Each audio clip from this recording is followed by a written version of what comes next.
আসসালামু আলাইকুম। একটা বাস্তব অভিজ্ঞতা বলি। অভিজ্ঞতা হইলো, নদীর এপার থেকে ওই পারে অনেক সুন্দর লাগে দেখতে, যে ওই পারে মনে হয় কাশফুলদা ভরা। দেশে খুব ভালো আছিলাম, তো চিন্তা করছিলাম যে আরেকটু ভালো থাকি গা যাইয়া। ওই যে শয়তানে চুলকাইছিল আমারে, শয়তানে চুলকাইছে দিকে আজকে প্রবাস আইছি, মানে প্রবাসায় বসতাছি। মজা কারে কয়, এই সেই মজা ভাই, প্রবাস সেই মজা। না আছে পরিবার, না আছে পরিজন, না আছে নিজের শখ, না আছে নিজের আহ্লাদ। মজা কোন জায়গায় জানেন? ইউরোপ যদি যাইতে পারি। ইউরোপ ছাড়া বিদেশে কোনো মজা নাই। এই যে আসছি কোম্পানি ভিসায়, কোম্পানি মনে করেন অনুমতি দিলে ঘুরতে যাইতে পারি, কোম্পানি অনুমতি না দিলে ঘুরতে যাইতে পারি না। ডিউটি নাই, বেতন নাই, চলতেছে জীবন।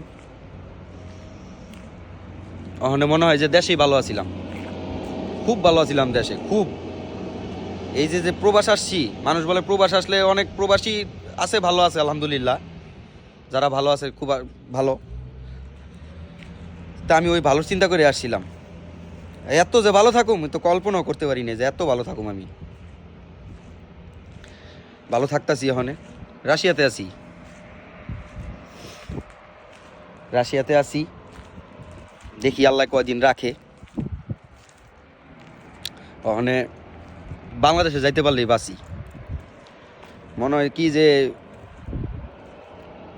ওই যে ছোটোকালে আছে না, বাচ্চাকালে যে সুমকা ওই যে প্যানের চেন লাগাইতে যায়, যেমন টোনা পাখি আটকা যাইতো না, নিচের দিকে নিলেও মনে করেন ব্যথা পাইতাম, উপর দিকে নিলেও ব্যথা পাইতাম।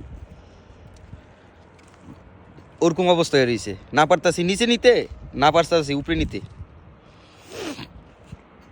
তা ঠিক আছে, থাকেন, দেখা হবে ইনশাল্লাহ। আসসালামু আলাইকুম।